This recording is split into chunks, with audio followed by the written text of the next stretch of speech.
Assassinato com cara de execução. Vice-presidente do PR em Santo Antônio do Descoberto é morto a tiros na porta de casa. Já virou rotina. Manifestantes quebram vidro e invadem Ministério do Desenvolvimento por reforma agrária. Acaba a Olimpíada e recomeça o impeachment. Semana marcada pelo início do julgamento final que vai selar o destino de Dilma Rousseff. Fatos da política, do DF e do entorno que você confere a partir de agora no Band Cidade, primeira edição.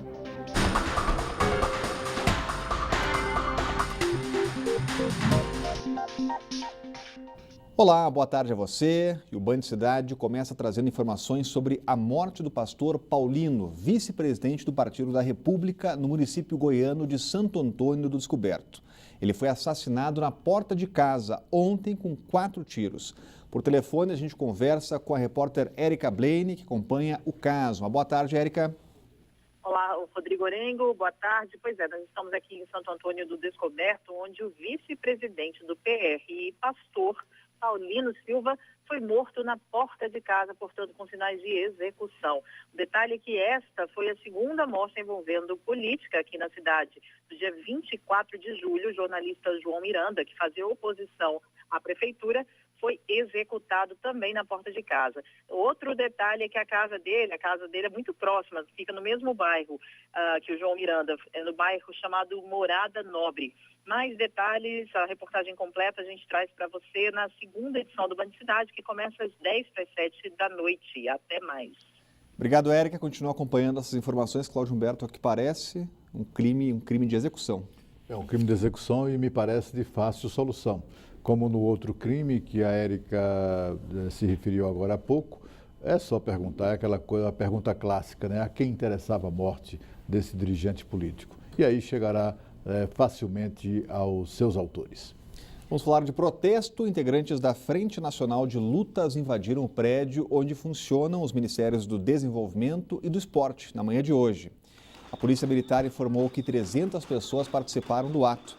Um vidro da portaria foi quebrado, você vê por aí, pelos manifestantes, mas ninguém ficou ferido ou foi detido pela polícia. Os manifestantes pedem a volta do Ministério do Desenvolvimento Agrário e também a reforma agrária. Ninguém foi detido, mas mais uma vez depredação do patrimônio público.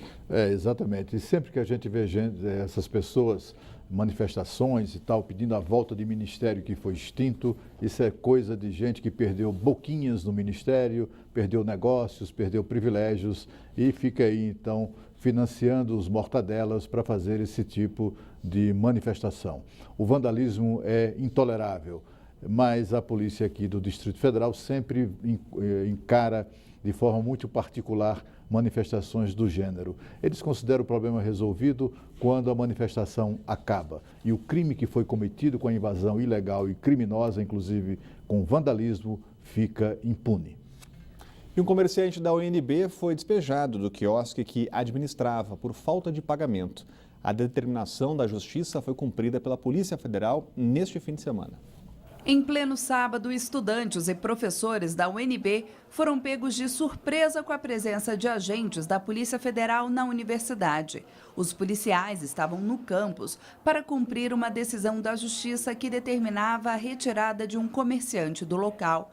Representantes do Conselho Universitário disseram que já haviam conversado com o reitor da UNB para evitar a saída do quiosque do local, mas foram pegos de surpresa com a ação de despejo. Nós nos surpreendemos com essa ação, ainda estamos obtendo os detalhes dela, mas reiteramos o apelo para que a administração superior proceda qualquer tipo de ação mediante diálogo com a comunidade. Os professores afirmam que a retirada do comércio sem conhecimento prévio da comunidade acadêmica pode afetar aqueles que recorrem ao serviço de xerox e cópia oferecido no local. Estamos perplexos, chocados com uma atitude da reitoria, da qual não fomos informados, não deu tempo para ninguém retirar o material desse xerox para não prejudicar as pessoas. Mas parece que aí o buraco é mais embaixo porque tem decisão judicial. Eu também fico perplexo com a presença de professores estrangeiros dando palpite sobre questões da economia interna da Universidade de Brasília. O fato é que a administração superior tem que tomar providências. O sujeito não pagava aluguel, eles então cobraram até que entraram com a ação de despejo e o que a polícia estava fazendo lá era o cumprimento de uma ordem judicial. Foi o juiz que determinou, não foi a Administração Superior da Universidade de Brasília que convocou a polícia, ou chamou a polícia para fazer isso. O problema é que comerciantes e também alunos e professores e tal, eles acham que aquilo ali é deles, é propriedade particular. Pode, inclusive, fazer comércio, fazer negócio e não pagar nada por isso. E começa a semana que leva o impeachment na reta final. Quinta-feira vai ser dada a largada para o julgamento da presidente afastada. E nesta primeira etapa serão ouvidas testemunhas de defesa e de acusação. Os detalhes quem traz ao vivo é Renata Dourado, já está com a gente aqui. Uma boa tarde, Renata. Finalmente chegou a reta final do processo de impeachment.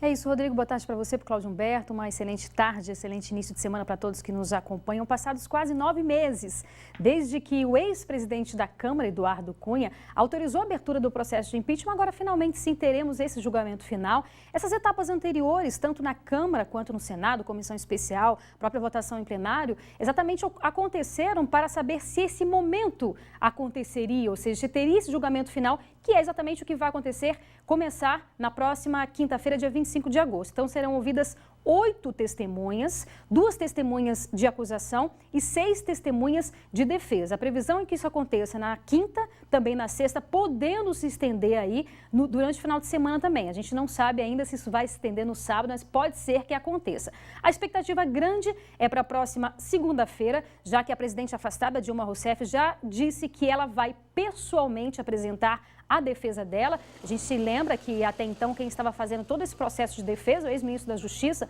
ex-advogado-geral da União, José Eduardo Cardoso, e agora na segunda-feira, de fato, ela vai, Rodrigo, apresentar a defesa dela. A expectativa é que esse processo termine na próxima terça-feira, dia 30. Vamos ver. Há aí essa expectativa. Então, a gente lembra que a presidente afastada é acusada pelo crime de responsabilidade fiscal por ter editado 3 decretos de crédito suplementar sem autorização do Congresso Nacional e também por conta daquela chamada pedalada fiscal, que é quando o governo, a União, atrasa o repasse para os bancos públicos do dinheiro que é usado para programas sociais. A defesa nega que tenha ocorrido crime de responsabilidade fiscal, disse que essas atitudes também já aconteceram em governos anteriores e que nunca foi questionada, mas enfim, a gente sabe que lá no Congresso Nacional, de fato, é uma análise política e é exatamente isso que a gente vai ver a partir da próxima quinta-feira. E a gente lembra também que termina hoje o prazo para que o Congresso Nacional e também o governo interino entregue as informações sobre esse processo de impeachment à Organização dos Estados Americanos. Rodrigo.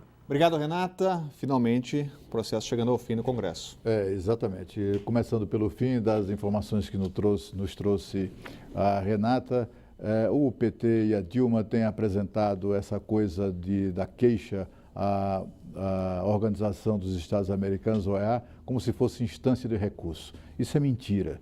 A OEA não tem nenhuma ascendência, não pode tomar nenhuma decisão que suspenda ou atrapalhe o processo de impeachment. Aliás, essa OEA cada vez mais ganha uma desimportância lamentável para um passado remoto que teve interessante na defesa dos interesses do continente. A própria presidente Dilma Rousseff, que agora faz apelo à OEA, manteve a Organização dos Estados Americanos 3 anos sem embaixador do Brasil, protestando exatamente por uma tentativa de sua Comissão Interamericana de Direitos Humanos de se miscuir em assuntos internos do Brasil, pedindo ou intimando o Brasil, imagina a ousadia, a suspender as obras da hidrelétrica de Belo Monte. E Dilma fez muito bem, deu uma banana para essa OEA.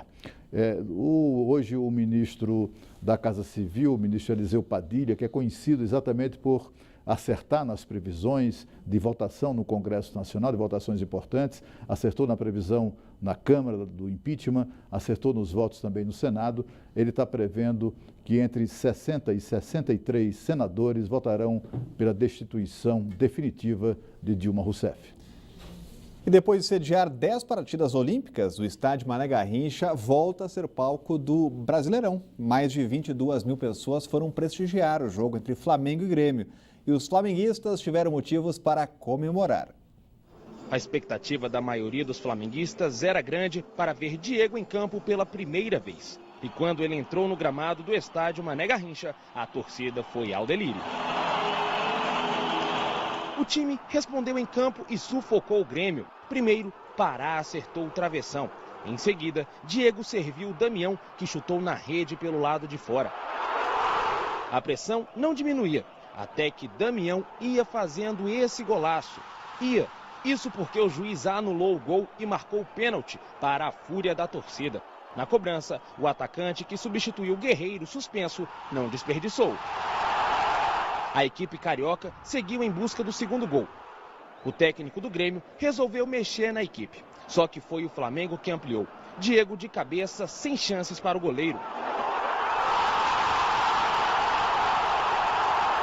Mas, um minuto depois, Henrique Almeida aproveitou o vacilo da zaga e diminuiu, e deu números finais à partida. Flamengo 2, Grêmio 1. Na estreia da principal contratação do Flamengo para a temporada, o torcedor rubro-negro voltou para casa com 3 motivos para comemorar: a vitória, o gol do Diego e a grande atuação do contestado reforço para o ataque Leandro Damião, que aproveitou a oportunidade como titular e agradou o técnico Zé Ricardo. Ele passa a cada dia um desejo muito grande de recuperar um espaço dele aqui no cenário nacional. E a gente não tem dúvida que se ele tiver sequência, tiver o apoio da torcida como teve hoje, se a gente tiver todos esses aportes aí, com certeza o Leandro vai poder desenvolver o futebol dele. Olha, domingo tem mais emoções, às 4 da tarde tem Fluminense e Palmeiras aqui no Mané Garrincha. E esse goleiro do Grêmio foi aquele que o Tite convocou hoje de manhã, né, para a seleção brasileira. O Tite fez hoje essa convocação. Olha, eu vi parte da imprensa esportiva carioca criticando o fato de que a estreia do Diego pelo Flamengo levou apenas 22 mil espectadores ao Mané Garrincha. Apenas. Foi um belíssimo de um espetáculo para, afinal de contas, um dia em que todas as atenções no Brasil estavam mobilizadas para as Olimpíadas. E a seguir acaba a Olimpíada, mas o espírito esportivo continua. O país prepara agora para sediar a Paralimpíada e Brasília tem chances de subir ao pódio. Band Cidade volta em instantes.